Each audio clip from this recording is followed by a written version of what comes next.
ఆదేశం మేరకు ఏర్పాటు చేయబడినటువంటి సిబిఐ కమిటీ ఒకటి దీని మీద విచారణ జరుపుతుంది. మళ్ళీ ఈ గొడవ ఏంటి? నా తగదు అదేగా. ఫ్లెక్సీ కట్టారు అక్కడ, కరుణాకర్ రెడ్డి గారి బొమ్మ వేసి, సుబ్బారెడ్డి గారి బొమ్మ వేసి, జగన్మోహన్ రెడ్డి గారి బొమ్మ వేసి అసభ్యకరంగా రాసేటటువంటి ఎందుకు ఇది?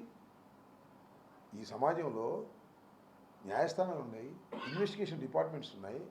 సుబ్బారెడ్డి గారు వెళ్ళి సుప్రీంకోర్టులో పిటిషన్ ఫైల్ చేస్తే సుప్రీంకోర్టు స్పందించి ఎంక్వైరీ చేయమని ఆదేశించింది. వాళ్ళు చూసుకుంటారు కదా, ఛార్జ్షీట్ ఫైల్ చేశారు కదా, దానికి మీరు ఒక్కరి భాష ఎందుకు?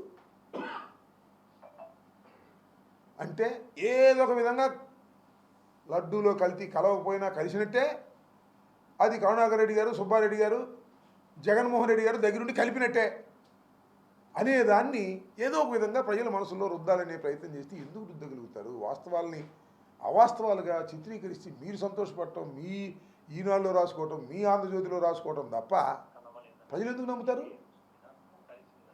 వాస్తవాలను ప్రజలు గమనించలేరా? అసలు లడ్డూ సమస్య తప్ప ఇంకే సమస్య లేదా రాష్ట్రంలో?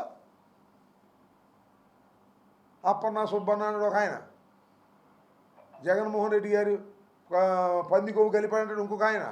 ఏంది నాకు అర్థం కాలేదు. దురదృష్టకరంగా భగవంతుణ్ణి అడ్డం పెట్టుకొని రాజకీయం చేసే దుర్మార్గమైన ఆలోచన నారా చంద్రబాబు నాయుడు గారు ఆలోచిస్తారు. ఇంతకుముందు చాలామందిని చాలా అడ్డం పెట్టుకుని రాజకీయాలు చేశాడు. చివరికి సాక్షాత్తు కలియుగ దైవమైనటువంటి వెంకటేశ్వర స్వామిని అడ్డం పెట్టుకుని రాజకీయం చేయాలనుకున్నవాడు ఖచ్చితంగా